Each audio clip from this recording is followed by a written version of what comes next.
భారతదేశంలో ముస్లింలకు రక్షణ లేదని, అందుకే బెంగాల్ను విడదీసి ప్రత్యేక దేశంగా మార్చడమే దీనికి పరిష్కారం అని ఆయన రెచ్చగొట్టేలా మాట్లాడారు. పశ్చిమ బెంగాల్, బంగ్లాదేశ్ ఈ రెండు కలిసి ఒక బృహత్తర బెంగాల్ అంటే గ్రేటర్ బెంగాల్ అన్నమాట.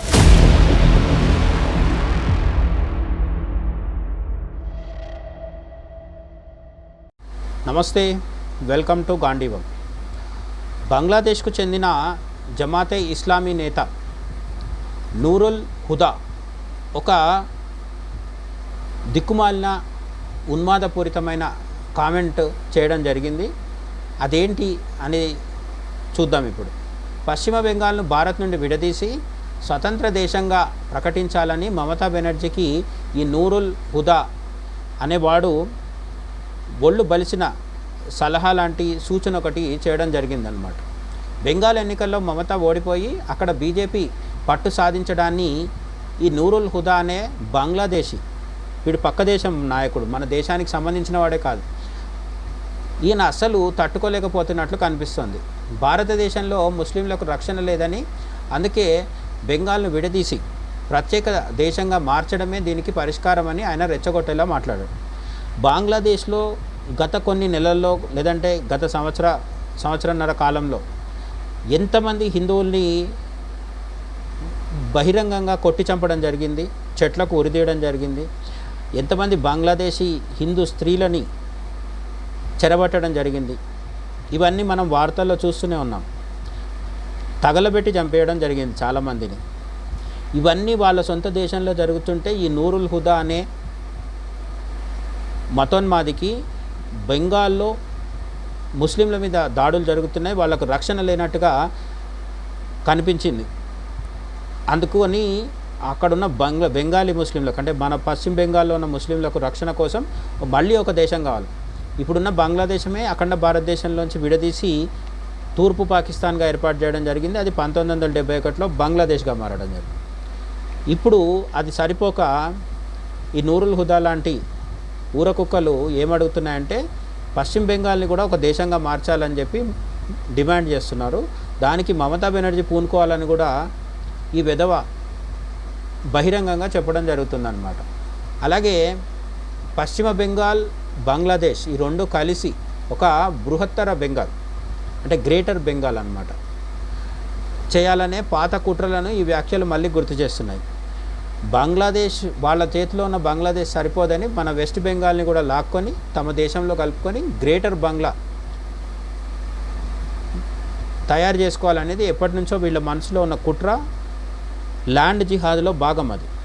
దాన్ని ఇప్పుడు ఈ నూరుల్ హుదా అనేవాడి వ్యాఖ్యలు మళ్ళీ గుర్తు చేస్తున్నాయని సోషల్ మీడియాలో చాలామంది చెప్పుకుంటున్నారని. మమతా బెనర్జీ తన రాజకీయ ఉనికిని కాపాడుకోవాలంటే భారత్ నుండి విడిపోవడమే మార్గమని ఆయన సెలవిచ్చారు. ముఖ్యమంత్రి పదవి పోయినందుకు రాష్ట్రాన్ని ఒక సపరేట్ దేశంగా మార్చుకోమని ఈ ప్రబుద్ధుడు చెప్తున్నాడు అన్నమాట.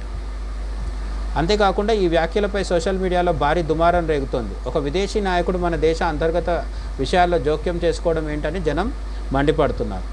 ముఖ్యంగా బెంగాల్లో బీజేపీ విజయం తర్వాత బంగ్లాదేశ్లోని కొన్ని మతోన్మాద శక్తులు భయాందోళనకు గురవుతున్నాయని మనకు అర్థమవుతుంది.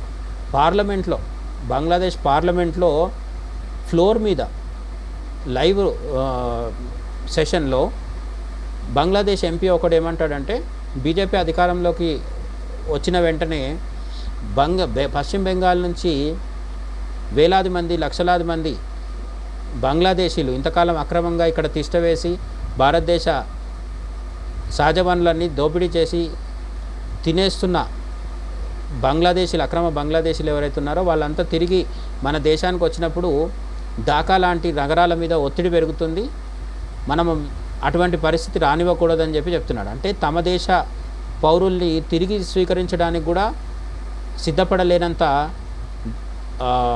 ఉన్మాద స్థితిలో, అమానవీయ స్థితిలో బంగ్లాదేశ్లోని ఎంపీలు, మతోన్మాద శక్తులు ఉన్నాయన్నమాట.